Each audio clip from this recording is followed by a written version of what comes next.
కొత్త జిల్లా ఏర్పాటుతో మార్కాపురం జిల్లాలో అధికార టీడీపీ గ్రాఫ్ అమాంతం పెరిగిపోయిందన్న అభిప్రాయం వ్యక్తమవుతోంది. అసలు మార్కాపురం జిల్లా ఏర్పాటు వెనుక ఉన్న తెలుగుదేశం పార్టీ లెక్కలేంటి? ఖచ్చితంగా మార్కాపురం కేంద్రంగా జిల్లాను ఏర్పాటు చేయాల్సిందే అని టీడీపీ బలంగా ఫిక్స్ కావడానికి ఉన్న ప్రధాన కారణం ఏంటి? ఆ ప్రాంత ప్రజల సెంటిమెంటా? లేకపోతే అక్కడ వైసీపీని నామరూపాలు లేకుండా చేసి తమ పార్టీని బలోపేతం చేసుకోవడానికా? అసలు వెనుకబడ్డ జిల్లా ఏర్పాటు క్రెడిట్ టీడీపీకి ఎంతవరకు ప్లస్ అవుతుంది? కూటమి ప్రభుత్వం కొత్త జిల్లాల ఏర్పాటులో భాగంగా పశ్చిమ ప్రకాశం జిల్లాలో ఉన్న 4 నియోజకవర్గాలతో కలిపి మార్కాపురం కేంద్రంగా కొత్త జిల్లాను ఏర్పాటు చేసింది. మార్కాపురం జిల్లా ఏర్పాటుతో ఆయా నియోజకవర్గాల్లో టీడీపీ బలం పెరుగుతుందన్న అభిప్రాయం వ్యక్తమవుతోంది. ఎంతో కాలంగా ఈ ప్రాంత ప్రజల సెంటిమెంట్ తో ముడిపడి ఉన్న కొత్త జిల్లా ఏర్పాటు వెనుక అంతర్లీనంగా టీడీపీకి పెద్ద ప్లానింగే ఉందని రాజకీయ పరిశీలకులు భావిస్తున్నారట. ఒకప్పుడు కర్నూలు జిల్లాలో అంతర్భాగంగా ఉన్న మార్కాపురం 1970లో జరిగిన జిల్లాల పునర్విభజనలో ప్రకాశం జిల్లాలో కలిసింది. రాయలసీమ నుంచి వేరుపడిన మార్కాపురం ప్రాంతం జిల్లా కేంద్రం ఒంగోలుకు సుదూరంగా ఉండటం వల్ల అభివృద్ధిలో వెనుకబడిందనే అసంతృప్తి ఈ ప్రాంత ప్రజల నుంచి నిత్యం వ్యక్తమవుతూనే ఉంది. దీంతో గత 5 దశాబ్దాలుగా ప్రత్యేక జిల్లా కోసం పశ్చిమ ప్రకాశం జిల్లాలోని మార్కాపురం ప్రాంతవాసులు ఉద్యమిస్తూనే ఉన్నారు. ఎట్టకేలకు వారి డిమాండ్ను టీడీపీ ప్రభుత్వం నెరవేర్చింది. ఈ జిల్లా పరిధిలో మార్కాపురం అసెంబ్లీ నియోజకవర్గంతో పాటు గిద్దలూరు, ఎర్రగొండపాలెం, కనిగిరి నియోజకవర్గాలున్నాయి. అది సీఎం చంద్రబాబు ఎన్నికల హామీ కూడా కావడంతో మార్కాపురం జిల్లా ఏర్పాటుకు గ్రీన్ సిగ్నల్ ఇచ్చారు. వైసీపీ ప్రభుత్వ సమయంలో కూడా మార్కాపురం ప్రత్యేక జిల్లా కోసం పెద్ద ఎత్తున ఉద్యమాలు జరిగినా అప్పటి ప్రభుత్వం పార్లమెంటు నియోజకవర్గాన్ని ఒక జిల్లా చేయాలనే ప్రతిపాదనకే కట్టుబడి ఉండడంతో మార్కాపురం జిల్లా ఏర్పాటు సాధ్యం కాలేదు. అప్పట్లో వైసీపీ ప్రజా ప్రతినిధులు కూడా అధిష్టానాన్ని కాదని ఏమీ మాట్లాడలేని పరిస్థితి. కనీసం వారు ధైర్యం చేసి ప్రజల పోరాటానికి మద్దతు కూడా తెలపలేకపోయారు. మార్కాపురం ప్రాంతానికి జిల్లా కేంద్రం ఒంగోలు సుదూరంగా ఉండటం సమస్యగా మారి పశ్చిమ ప్రాంతాన్ని ప్రత్యేక జిల్లా చేయాలనే డిమాండ్ ఉద్భవించింది. మార్కాపురం ప్రాంతంలోని మారుమూల గ్రామాలకు వెళ్లాలంటే అధికారులకు, ప్రజా ప్రతినిధులకు రోజంతా సరిపోతుంది. దీంతో మార్కాపురం జిల్లా ఏర్పాటుకు సాధన సమితి పేరుతో పార్టీలకు అతీతంగా ప్రజలు ఐక్య కార్యాచరణతో ఆందోళన చేపట్టారు. కొన్ని నెలల పాటు ఉద్యమం సాగిన మార్కాపురం జిల్లా ఏర్పాటు కాలేదు. మరోవైపు గత కొంతకాలంగా పశ్చిమ ప్రాంతంపై వైసీపీ ఆధిపత్యం కొనసాగుతూ వస్తోంది. గతంలో కాంగ్రెస్, ఆ తరువాత వైసీపీకి మార్కాపురం, ఎర్రగొండపాలెం, గిద్దలూరు, కనిగిరి నియోజకవర్గాలు కంచుకోటలుగా మారిపోయాయి.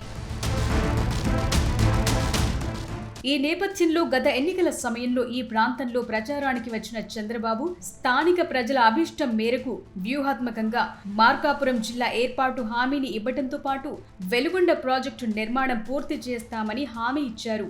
దీంతో కేవలం ఎర్రగొండపాలెం మినహా మిగతా నియోజకవర్గాల్లో టీడీపీ గ్రాండ్ విక్టరీ సాధించింది. ఎన్నికల హామీ మేరకు సీఎం చంద్రబాబు ఈ ప్రాంతవాసుల మనోభీష్టానికి అనుగుణంగా ప్రత్యేక జిల్లా ఏర్పాటుకు గ్రీన్ సిగ్నల్ ఇవ్వడంతో మార్కాపురం కేంద్రంగా జిల్లా ఏర్పాటుతో పాటు పాలన మొదలయ్యింది. ప్రస్తుతం టీడీపీ గెలుచుకున్న మార్కాపురం, గిద్దలూరు, కనిగిరి నియోజకవర్గాలు గతంలో కాంగ్రెస్ కు, ఆ తరువాత వైసీపీకి కంచుకోటల్లా ఉండేవి.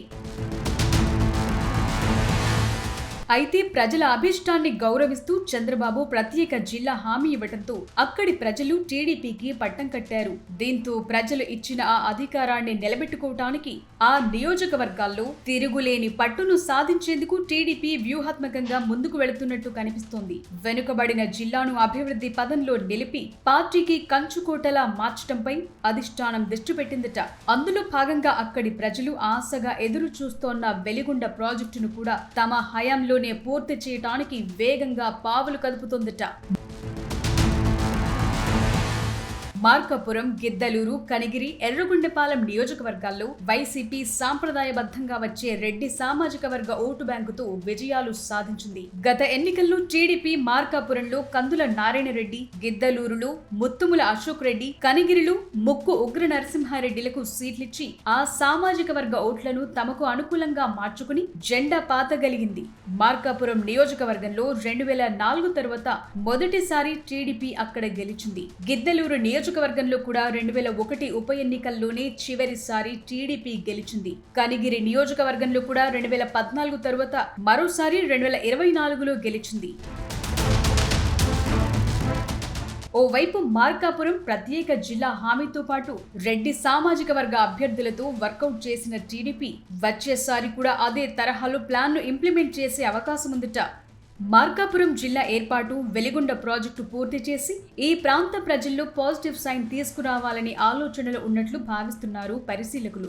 మార్కాపురం జిల్లా ఏర్పాటు అంశంతో పాటు వెలిగొండ అంశాన్ని వీలైనంత వరకు ప్రజల్లోకి తీసుకువెళ్లటం ద్వారా పార్టీకి కూడా మంచి మైలేజ్ తీసుకొచ్చి రానున్న ఎన్నికల్లో కూడా పాజిటివ్ ఓటు బ్యాంకు పొందాలని ఆలోచన చేస్తుందట. దీంతో అటు మార్కాపురం జిల్లాలోని 4 నియోజకవర్గాలతో పాటు ఒంగోలు పార్లమెంట్ స్థానంలో కూడా మరింత బలం పెరుగుతుంది టీడీపీ అంచనా వేసుకుంటోందట.